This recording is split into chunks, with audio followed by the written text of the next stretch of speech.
Welcome back to Just Giants with Grump and the Cranky Fan, your favorite Giants podcast. I am your host, the Football Grump. With me, as always, is Mike, the Cranky Fan, and the Giants fall to the Dallas Cowboys 27-20 on Thanksgiving Day, but it's okay because the New Jersey Devils beat the shit out of the New York Rangers tonight. How are you doing, Cranky Fan? You know why it's okay? Because my beloved Florida Gators bitch slap Florida State. So everything else is roses. I don't even mind the turkey we had on Thanksgiving, and I'm not talking about the wonderful meal my sister-in-law made. I'm talking about the turkey we saw on the field Thursday. But to me, the balloons are ballooning, the flowers are flowering, the sun is shining. Fuck Florida State. I would say four turkeys we saw. 3 on Thursday and 1 on Friday. All 4 of those games were weird and filled with just nonsense, right? Yeah, I mean the Detroit game was entertaining. I mean, Detroit game was entertaining. That ending was fireable, and that's kind of what happened. Actually, was. Yeah. Ours was a game. Brutal to watch. Two teams were on the field for 60 minutes. Who am I blanking on the third game? Who was the night game? I remember that being exciting weird too. Yeah. And then the Chiefs game and the Raiders was also kind of horse shit. Oh, I didn't even watch it. We were out and about. It was a weird weekend, and also this is probably what happens when you give teams short weeks to prepare. You get garbage games, and so we're gonna sit here and talk a little bit about a garbage game. Biggest news is Dexter Lawrence lost for the rest of the year with dislocated elbow. Theo Johnson lost for the rest of the year with the foot. Dexter Lawrence, you know what? All things considered, seriously, this is not the worst way for him to IR his way out of the season.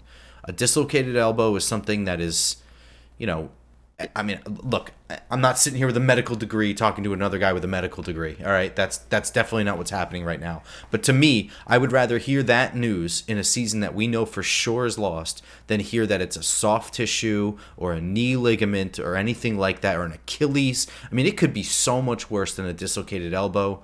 I truly think that he will be able to make a 100% recovery, and not this bullshit that we say about ACLs now, and then at the end of the year when the guy doesn't perform, then we backtrack and go like, well, it's only really 80% coming back from an ACL. Dislocated elbow seems like a very normal injury to have to come back from, not unlike a broken bone or something like that, right? Can I throw a take at you that I just thought of as you were talking about that? Yeah, of course. That, we're in our prep for the show, we were going to talk about locker room and how the locker room's going to handle. We still will. We still will, but we were talking about how is this locker room going to handle the rest of the year. But when you remove leaders from the locker room, the ones that really matter, does it really matter anymore what anybody else thinks in that locker room? And I know that wasn't an articulate way what I'm thinking, because I just thought of this, but here's my thought. I don't really care about half of this roster right now, what they think, if they check it or not, because they're going to be gone. They're going to be gone before the season starts. They're not going to be here in 2 years, whatever. So it's the leaders of this team that I'm worried about, that they're the ones that may start checking out on this regime going forward. If someone like Dexter Lawrence, who is hurt and is going to be out for the rest of the year, is kind of removed from that locker room, I'm not as worried as much as him being in the fight every week and checking out or something. So it's kind what you're saying. It's kind of an unintended positive, I think, to just get through this season without any more of this collateral damage that's happening as a result of the decision they made and executing their plan. Does that make any sense at all what I just said? Yeah, I feel what you're saying. So in this way, Dexter Lawrence is now probably worrying more about his rehab and doing his whatever mental stuff and whatever he's able to work out, he's working out. Whereas if he's in there every week just getting his butt whooped, and then he has to sit in front of a podium and answer questions about the coach, the GM, the locker room, what happened on the field, what's this rookie doing, where's his head at, it might cause him to check out, whereas now he's not concerned with any of that shit. He's just focused on his rehab and getting better, and in that way, it's good in the long run, and that you're worried about him mentally checking. That's what you're saying, right? Okay. Exactly. Yeah, I would And agree with also, that. yeah, he's just, he's not going to be in the locker room, every day. He's there at every practice. He knows that, quarterback X who's playing sort of crap Y is clearly better, but we're not playing him and thinks the team is quick. He's removed from all that. He's not there on an everyday basis anymore. So I think that just helps make this season go faster and get it over with. Because right now, we just want to get this season over with without anybody else really getting seriously hurt and worrying about next year. Yeah, I would agree with that. And I think Andrew Thomas falls into that category too. Even though I wouldn't really consider him necessarily a leader, he's still somebody I wouldn't want mentally checking out. Uh, Mm-hmm. One of the things I want to talk about with this game, um, I thought that this was a very good performance by Tyrone Tracy. Again, I don't know. Was there anybody that stuck out to you as having like a particularly good game? I know the whole game was kind of garbage, but Tyrone Tracy being a fifth round pick, that I don't want to look at a handful of games and mistake a flash in the pan for a jackpot. Mm-hmm. So like I like to see these things stack even in garbage games and whatever. So I'm encouraged by seeing Tyrone Tracy continue to look good. Uh, I don't know if anybody stood out to you, but again with this game, Malik Neighbors with a handful of drops, but then also an amazing catch at the very end of the fourth quarter right along the sideline. So just showing that Malik Neighbors still has so much room to grow. Um, those are two of the biggest notes I think I had, like personnel wise. I don't know. Did you have anything? Malik, Malik Neighbors has a lot of potential to be an elite receiver in this league. He is not an elite receiver yet. And I think we have to kind of, and also just keep in mind he's a rookie. I mean, I think we want instant gratification. Like, we bring a guy in and all of a sudden he is Odell Beckham or he is, one of the best receivers in the league. He's a rookie. And, he does not have a very good cast of characters around him. And he's going to struggle a bit at times. And I think it's okay to kind of, we shouldn't, close the book on him or, first thought, last thought with him. So he has to get better. He's going a lot of potential. I'm very excited about his potential if he can keep his head on straight and he can improve, but he's not there yet. Um, the one guy I really want to talk about, I think really the story of this game is we got to see Drew Lock play and not just one or two series in a preseason game or in extreme garbage time. We got to see him actually play a full game, and I think we got the full Drew Lock experience. What did you think? Yeah, and this is what's kind of confusing because as of right now with our recording, I don't believe Brian Dable's committed to a quarterback for the Saints game coming up next week.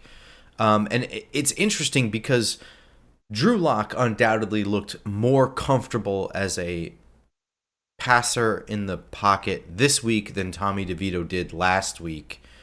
Um, it's been quite a while since he's been asked to really do. You know what I mean? Like he had time to prepare.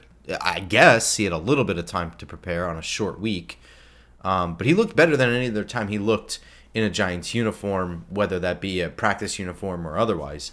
Um, However, the general like comfort level that we saw was still marred with a bunch of silliness, some throws into like triple coverage, some throws into double coverage, huge fumble in a bad moment, and then of course the really stupid, really bad pick six. And that's not like some of those plays are kind of fluky, you know what I mean? And that like with a busted up screen pass or something like that, and you're like, oh, it was just a really good play by DeMarvion Overshown. It's like, yeah, but you just couldn't throw the ball higher. Like you just Yeah, kind of threw a rocket right at him. I don't know what you were expecting. That was yeah. that was a bad play by Drew Lock. It can be Mm-hmm. both a good play by Overshown and a really bad throw Like, by Drew Lock. and that's the theme of this show is going to be more than one thing can be true at once. Good plays can happen, but they're also the result of bad plays too. Yeah, I mean, this is kind of fundamentally the big question for the final 5 games or 6 games, whoever's left of this season, is what do the Giants truly want to do with these last 5 weeks? I mean, I saw a quarterback who I think they're, for all the warts of both quarterbacks and the ceilings of both quarterbacks that we have, Drew Lock probably has the higher ceiling and the greater potential to win games. Yeah. Is that in the best interest of this team? Is that what, when as soon as they made the decision to bench Daniel Jones, winning is no longer their priority. And now that they're losing, and now that they're in legitimate striking distance of having their pick of whoever they want to pick in this draft, and that's either a quarterback or the best player they want or whatever, with the most options, is playing Drew Lock the smartest thing for this team? When you've already done all of the legwork needed to get yourself in this position to play the quarterback that probably gives a better chance to win. It just kind of shows you have no plan and you're not really sure of what you want to do and achieve. So I think going forward, you still stick with DeVito because you still wanted DeVito. We've mentioned, will be back next year. Drew Lock probably won't, and he's not as. I think the greater chance to lose is with DeVito. Fans don't want to hear that. They know they pay a lot of money. But at this point, if you're still going to Giant games, you're still listening to this dumb show, you still care about the Giants, Right. You have a bigger picture than just winning on Sunday. So I would keep DeVito starting. Yeah, and I think that's the thing, right? It goes twofold for me. DeVito is probably more likely to lose a game, I guess.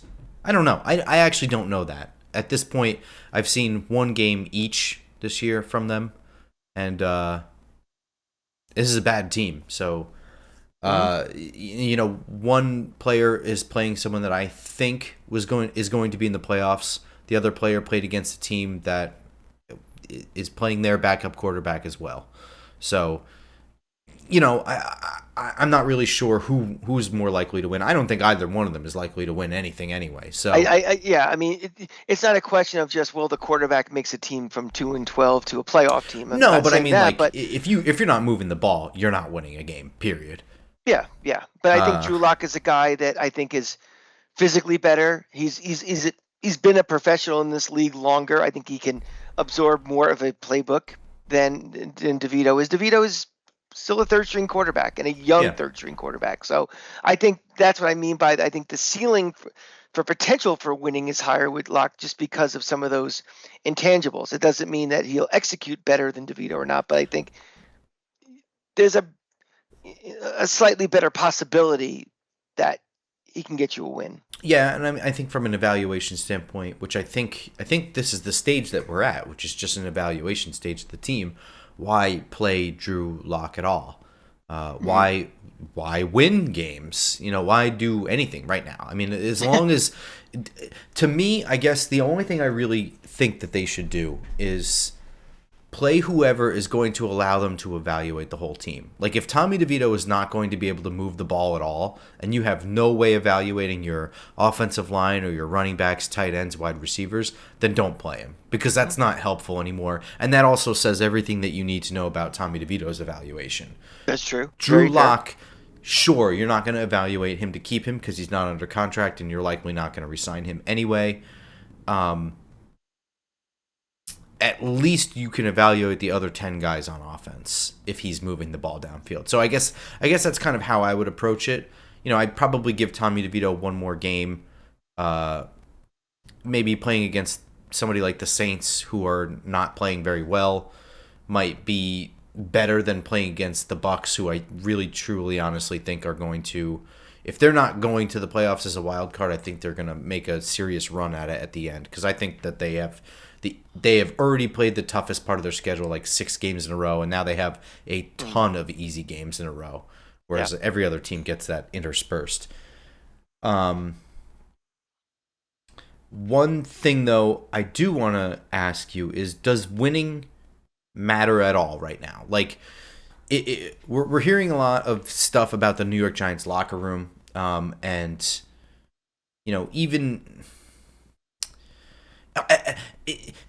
it seems like a balancing act, right? Like, because we don't want to win games. We heard enough about winning meaningless games. This is a true punt situation. This isn't a hypothetical, Daniel Jones isn't the future, but he's under contract next year. Daniel Jones is gone. It is very clear we are at the point of we need a new quarterback. The draft is usually where you look. And if they are in another situation where they have won themselves out of the top 2 spots, then they might have actually doomed themselves in some regard or another. And again, the draft is not the end-all be-all of this solution here. So I'm not saying that either. But at the same time, losing every single game, every single fucking Monday is a reevaluation of this entire regime, this entire locker room. This place is falling apart. Like, it's very weird to me that they have released their starting quarterback is the biggest white flag move of all time. And we're still sitting here asking questions like, man, are these the guys? Did you see that game? Like, yeah, whatever happened last on the field should not be an indictment on, like, your decision making moving forward. Like, to me, at this point, it has to be something catastrophic that, outside the realm of just the football on the field. You know what I mean? And again, the Joe Judge sneak on second and third down kind of shit, even that is not good enough. I'm sorry, it's not good enough for me. This is a white flag moment. That shit doesn't fucking matter. Now, if you want to tell me that Brian Daboll is, throwing things at his players and the players are walking out of meetings or something like that, that's what I'm talking about. Yeah, where he's banging a 14-year-old or something of that ilk, where it's like these guys can't be here anymore. They have to go. I'm on the record 100,000 times that I thought the Joe Judge fumble thing was a non-event that was completely blown out of proportion to the point that it probably got the guy fired. Thought that was silly. My thoughts about winning. Let's start with that. So, in the moment of the game, fourth quarter, potential this team could win. I'm not talking you and me. I'm talking organizationally. Do you want to win? I'm sorry. Okay. Well, me personally, I wanted them to. It was not the Cowboys we were playing. There was no Dak Prescott. There's a ton of guys injured. Even CeeDee Lamb was on the sideline. So to me, even that game didn't feel like Giants Cowboys, my bitter rival. It felt like watching the fourth quarter of a preseason game. So I'm devoid of this team winning and losing anyway. I was rooting for the loss. That's me personally. As an organization, I'll say this again, which I said every week for the last several weeks. They made an organizational decision that I am guaranteeing sure Mara signed off on, that this season's over. This era, ERA or ERROR with Daniel Jones is over. We are moving on. Moving on starts now. Moving on starts now by positioning yourself to be in the best position going forward, starting next year with the draft. Doesn't mean we're targeting any specific player or position, but you're putting ourselves in the best position to make as many options as possible. Doing that has unintended consequences, and some of them are intended. Some of those consequences are you may not win another game this year. You may look really bad in every game this year. You become the butt of jokes nationally. You are potentially going to tear apart your locker room. I hope that in a decision to bench Daniel Jones and ultimately to release him, which was not an easy decision as much as everybody thinks it was not, that they thought through all of this and knew this could potentially be happening and be strong enough to ignore it. Because all of this stuff is going to happen and it's going to get really ugly, and it's getting really ugly. But what is the goal of the New York Football Giants? Is the goal of the New York Football Giants to rebuild this team to become a sustainably competitive team that has eye on the prize of playoffs and Super Bowls? Or is it, well, let's just not be embarrassing and let's just, give it the college try when we're 2-10? It's the latter. So again, if they whatever happens this season, barring something extraordinary, don't you mean the former? What? Don't you mean the former? The goal of this team, not the latter. The latter is to. Never mind. Go ahead. The former. No. The goal of this team should be whatever I said the first or second okay, was. Okay, yeah. That, you know what I mean. Okay. Now, if we can't take the heat of all the bad things that are going to happen, which they should have known was going to happen, I have so much more fear of this team ever getting back to success because they won't do they making the move to bench your quarterback and to release him is a critical radical move.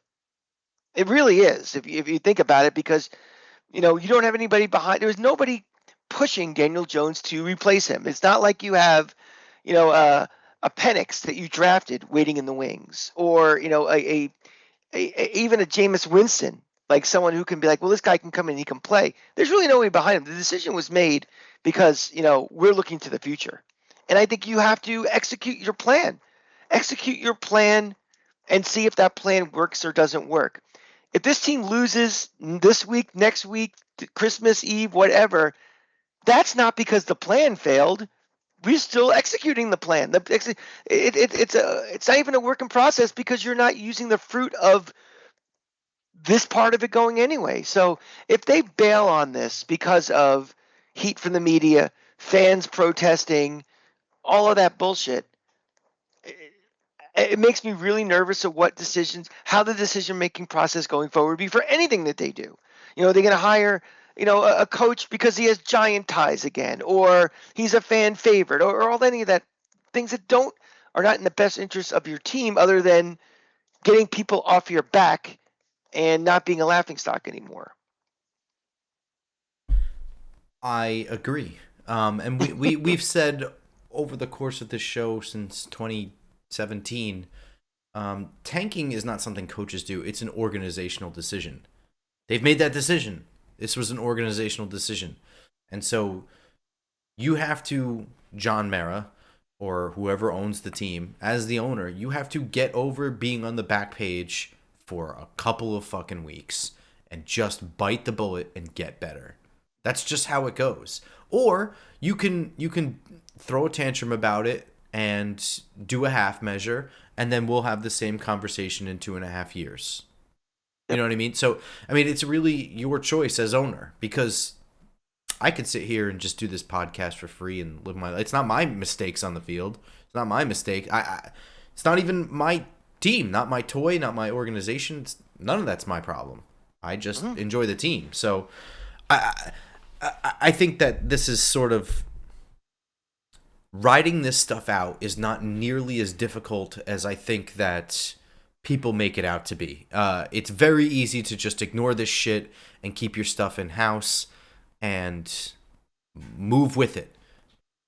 If you're like, the only reason to move on, in my opinion, is if you have a fundamental disagreement on how things are moving with your GM and head coach. That's a different story, right?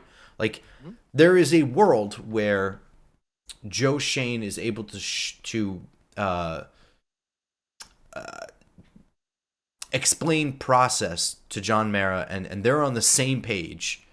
I'm not saying this is reality, but there's a world where they just fire Brian Daboll and the head coach is part of the problem. That's possible. There's that world. I don't really know where we are right now, but it's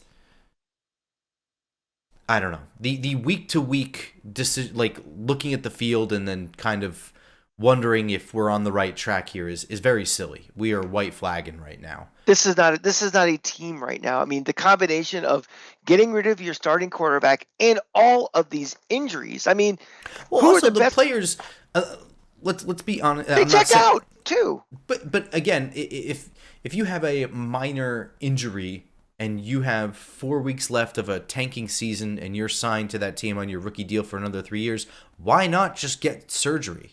Why play through something like that or be week to week? You're not a free agent. You're not putting film on because you're not going to be a free agent anytime soon. You're stuck with this team. The team's not winning anything. You already know where you stand with the team. Don't further injure yourself and ruin your career or set yourself back for next year or anything like that. I think some guys are going on. Sorry, let me rephrase that. I'm not going to point to any individual Giants player because I don't know. But I think in these scenarios, players are more likely to go on IR, whereas if they're in a winning season, they'll play through an injury, right? Sure. So, I mean, that's part of it too, I think. Yeah, I mean, I gave a lot of credit. I think I said it last week, and if I didn't, I'll state it now that, you know, Tommy DeVito, if he's not 100%, what are you evaluating from him, right? I mean, Right. if he, I mean, I think it was a smart move by starting Drew Lock last week. You Sure. know, it's just, you know, what good is, he's a third string quarterback anyway. You're not expecting much, but you want to see some things. If he's hampered, he's limited in whatever expectation you have for him, you just wasted everybody's time. You're not going to win anyway, but you want to at least maximize this. So I think that was a smart move by that.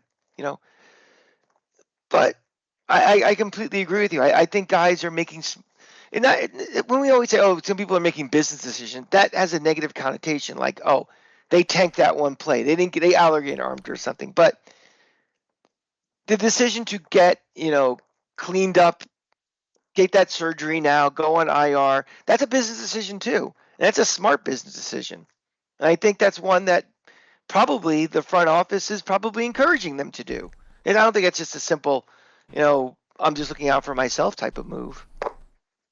Yeah, I mean, I guess if you can't handle watching a tanking team fall apart, and by fall apart I mean just continue to lose, then don't watch. I mean, it's perfectly for all the couple of years now where we've heard like, they don't deserve your money, don't watch. There's a difference when they're actually trying and it looks bad. And right now, they are really not Yeah. trying for you. This is not trying. Releasing your best quarterback because he's not part of your future plans, this is not worth your money. If you don't want to watch bad play, then don't watch bad play. But this constant reevaluation of everything after week is what's really, really blowing my mind. And it seems like we've pivoted to watching former Giants on new teams and blaming everything like this bullshit about Julian Love and Leonard Williams having a good game. It's as if we forgot that the Giants beat these guys a couple of months ago. One of our only 2 wins was against both Julian Love and Leonard Williams. This nonsense that I keep seeing, like, oh, if the Giants' plan should have just been to retain all the guys that they let go, and maybe they'd be a halfway good team. All these guys were Giants, and they were on a bad team together. And also, none of these guys, it wasn't a poor decision by the GM because we don't think they're good enough. We're cutting them for performance. Every one of those guys, with the exception of Daniel Jones, was released or traded for cap relief. Either they couldn't afford them going forward, they needed cap space, or whatever. They're all for a financial reason. In a non-cap world, Leonard Williams is probably still a Giant. There's this strange thing where a week ago I'm having the argument they should have traded Azeez Ojulari because quote unquote a sixth is better than nothing. And now I'm listening to they should have held on to Leonard Williams, forgetting the fact that they actually got good trade value for him and cap relief for him. I mean, this is just we're at the insane point where we're so mad every single week watching the record get worse that we have to find new reasons for why. Like, you don't have to come. I don't think Joe Shane or Brian Dable has done a good enough job where you have to manufacture reasons to not like them. I think that they have both done a middle of the road job, some good, some bad, and it's okay if you're like, I acknowledge the good that they've done, but the bad things for me are inexcusable and I don't like them is a perfectly good opinion. There's no reason to make shit up now where we're going backwards and saying we wish we kept Blake Martinez or any of this fucking nonsense that I'm reading lately. We have completely lost it at this point. If you're wasting your energy going through shit like that, then I highly recommend that you get into some hockey or just sit back and watch other football Go teams. try to pick up a girl. Anything, do dude. something. It's Well, the holiday season. Maybe get into that for I don't know. Spend time yeah, with your family instead of going to football games or something. yeah. It's that's funny, and I just lost my train of thought because that was really funny. Sorry. It's been a Uh, wild week, and I'm not really going to let myself get dragged. I mean, I'm certainly not getting dragged into it. well, But the, I the mean, whole the whole players and other team argument is just ridiculous because every single game is the butterfly effect. He's not. If you're on this team, X and Y and Z will happen that makes you better or worse. And it's so All of those criticisms completely ignore the context of cap space or circumstance at the time. It's all being talked about in a vacuum. And I'm not saying like idiots on Twitter. I mean, that's certainly happening. But I'm talking about like Pat Leonard. Like, this is his job, is to write things. He is supposed to be above this shit. You know what I mean? Connor Hughes, another one I actually think is a fucking... say it. No, I'm gonna send.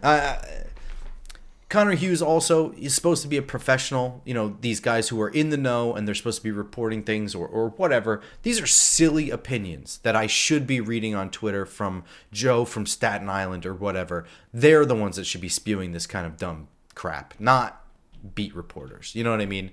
We live in a world now where we have the intersection of ego and die on a hillness with your opinion collided with appeasing the mob mentality and trying to get clicks and profit off the mob mentality. And that, the age of the golden age of journalism is way dead. It is now as much as part of the entertainment business as throwing t-shirts into the crowd to keep people's entertainment and keep their attention span going. So, I how come I haven't heard the words Julian Love one other time this year from any other Giant fan until he has one good game that happens to be on your TV set because Seattle's playing the Jets? No, who's out there? That's 100% it right there. Who's out there scouring, even Red Zone channel and being like, God damn, Julian Love keeps making these plays. We never should have got rid of him. No, because the Giants played on Thursday. You're sitting around, everybody with your bloated bellies from Thursday on the couch. I was stuck on a plane for 7 hours yesterday flying home, and you get the New York feeds of the channels on DirecTV on the plane. So I had to watch the Jet games, and there they are. Mm-hmm. So, you're a captive audience, and you're like, oh yeah, those guys. And you get the blues from the girlfriend you used to have way back when. And stupid. I mean, yeah. I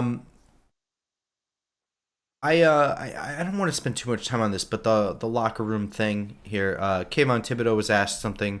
He had a pretty poor quote. Out of context, it's certainly worse than in context, but just talking about, if you make plays, you can speak up. If you don't make plays, you don't really have a voice in the locker room. I think really what he meant is people listen to you when you're the one making plays, not necessarily that you're not allowed to have a voice. I think it was poorly phrased, or at least that's Art Stapleton's defense of it. I think in general, the bigger thing for me is that as the veterans left this team over the course of years, none of the new guys have really truly stepped up as leaders. And I said this a while back. I think that that's got to be one of the priorities. Like, someone that comes into this team has to be a vocal leader, I think.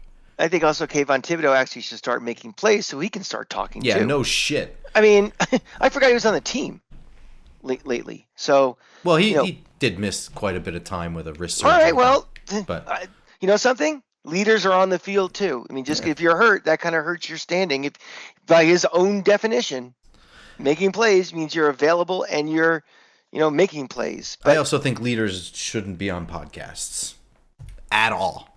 Not off season, not during. Like, it's a pretty short career. You can avoid podcasts for like 10 years while you do things. Mm-hmm. You have, look at JJ Watt is going to be, based on what I've seen, JJ Watt looks like he's going to be good on TV. He's got that job going for him for like, my grandkids are going to be like, tell me more about JJ Watt, the player. You know what I mean?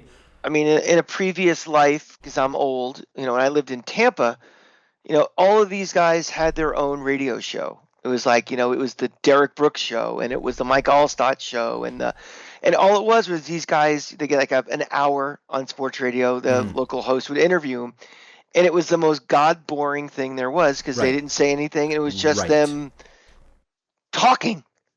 And and if God forbid they actually said something titillating, they got crucified for saying it. Yes. So that put them more in a shell. So it's like, okay, now the only difference is other than getting paid $10,000 and getting a free Subway sub for them sponsoring the show, you own the content and you can make more money off of that. But it's still, if you're a leader, you should be focused on your primary job is to make yourself and your teammates better. I don't know how making yourself or your teammates better by, because I know we do this dumb show and we spend a lot of time preparing for it, so it's awful. These guys, you mean to tell me they just show up for an hour and they say their thing and they're done? There's a lot of time that's probably spent to make sure that their show is good, and that's time taken away from the task at hand, is making yourself a better football player, a better teammate, a better leader. So this is peak crankiness, yelling at the clouds right now, but Yeah, I mean, sorry. and again, like in a vacuum, I don't care, but this is a leaderless locker room right now, and that's not. Totally. I also don't think that that's a coach thing. Like, I think that that's sort of just a personnel thing. Like, some guys just are leaders, and some guys are not. I don't think, you know what I mean. Any amount of cheerleading from the head coach is not going to change that, in my opinion. I don't know if you have a different opinion on that. A coach can wear pom poms and wear a Dallas Cowboy cheerleader outfit. It doesn't matter.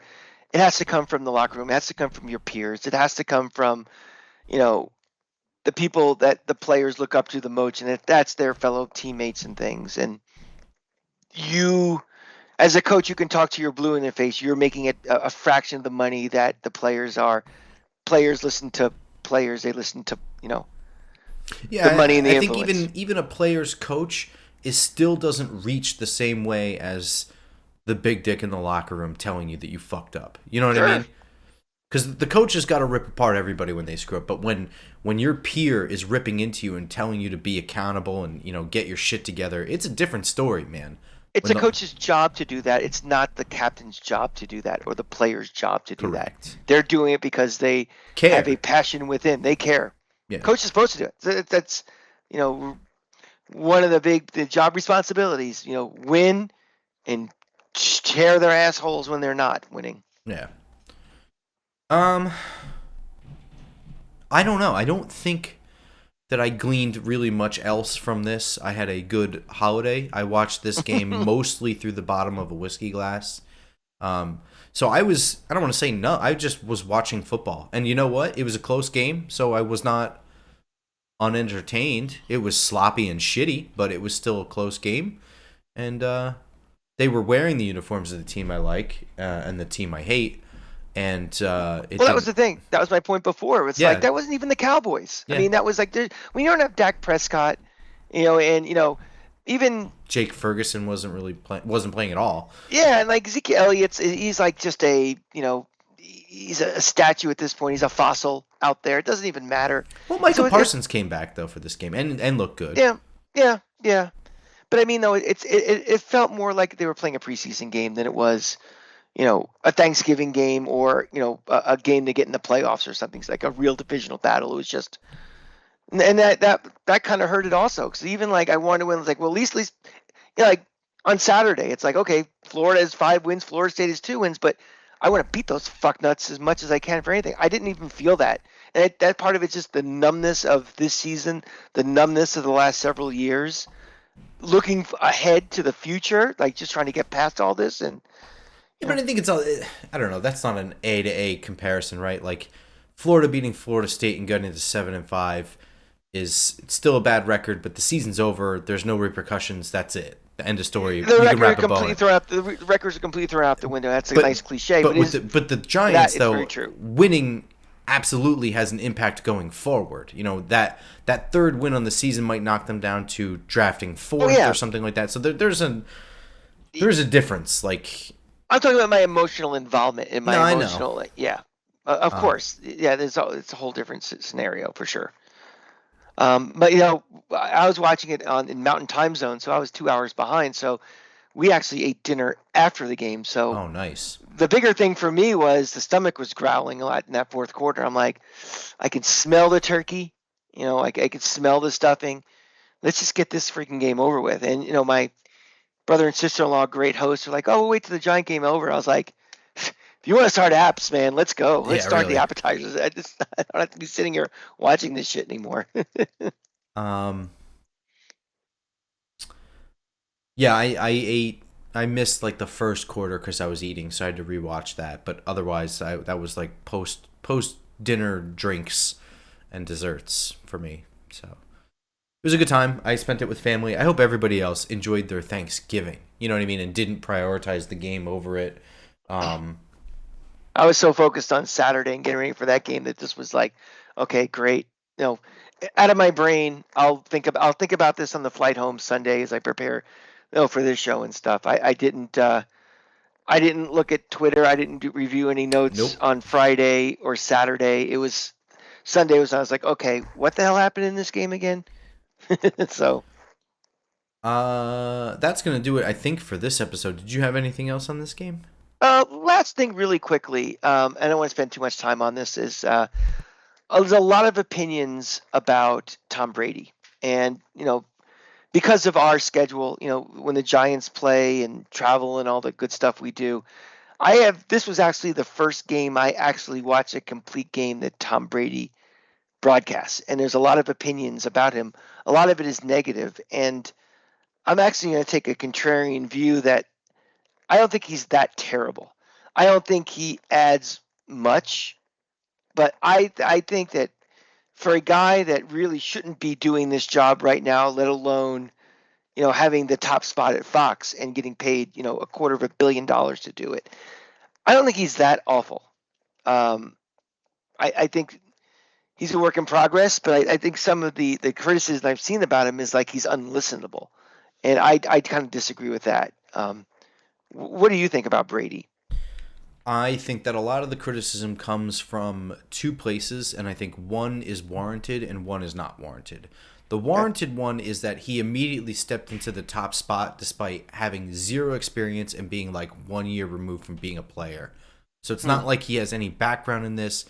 There was no evidence to suggest that he would be very good at this, and he walks right into a top spot.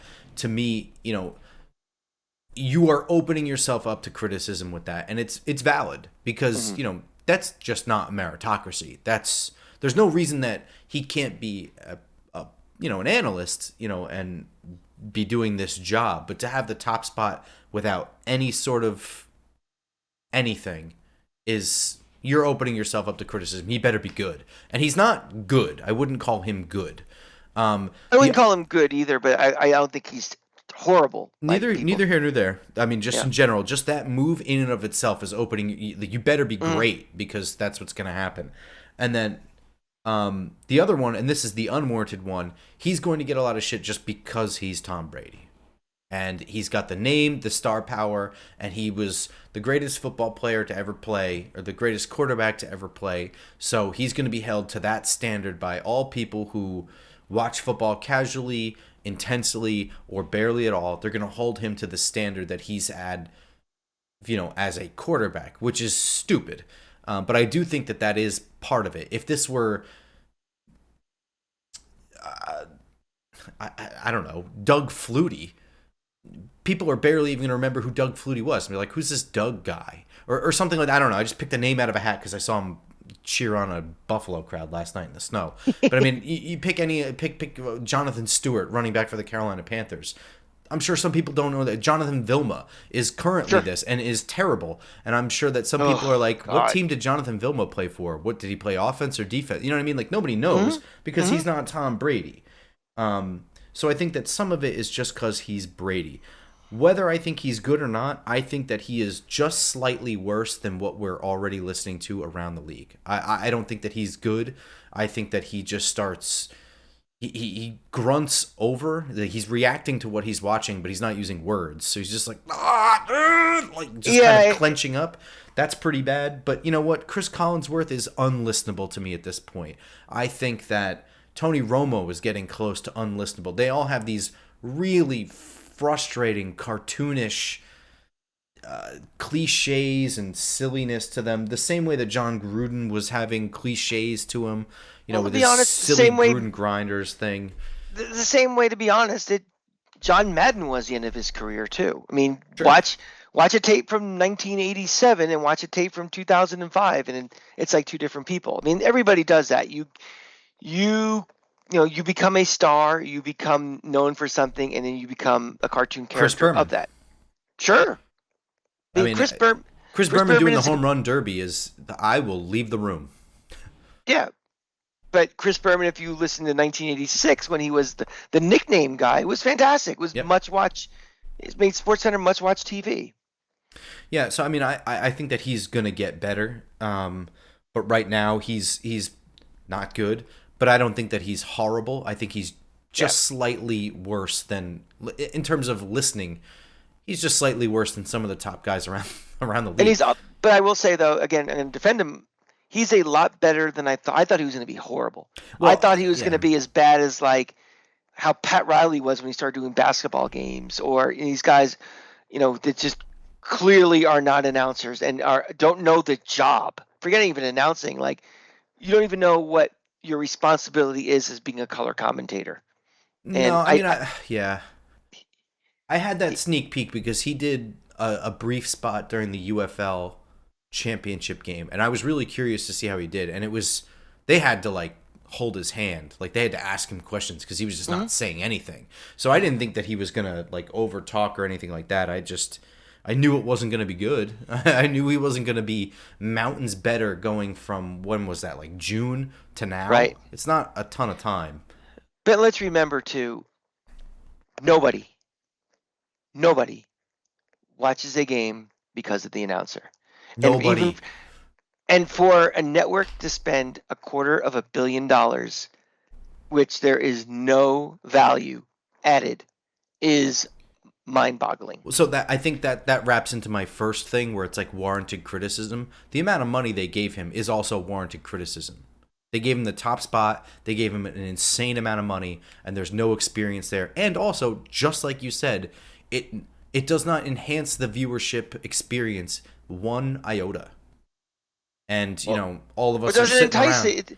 Nobody's sitting around going, I don't know if I want to watch that Titans Raiders game. Oh, Brady's doing the game. Well, yeah. Which game do I want to watch? Which one is Brady doing? Which one? Not happening. Yeah. And meanwhile, every fan that's watching is wondering why they need a subscription to Prime and to Peacock and all this other stuff just to watch their team, and all the money that they're shelling out for Red Zone or whatever. And then they see the $250 million that he's getting. Yeah. You know what I mean? So it's warranted criticism in that way. So you open yourself up to that. But personally, if I'm watching it in the moment I'm watching the game, I'll just do what I always do. Hit the fucking mute button because I don't care. I really don't need it. And if you don't like this show, do the same thing. Yeah, too. right. And sometimes I actually insist. All right, that's going to do it for this episode. We will see you guys on Friday morning for our preview of the New Orleans Saints at the New York Giants. That episode will, just like this one and all others, be available on iTunes, SoundCloud, Spotify, and, of course, YouTube. Grump, that's the last game we're going to this year, I believe. Yep. That's that might be. Yeah. So plan your tailgate now. I'll be there nice and early to say farewell to everybody. But yeah, we'll be there. All right, everyone. Until next time, go Giants. Go Giants.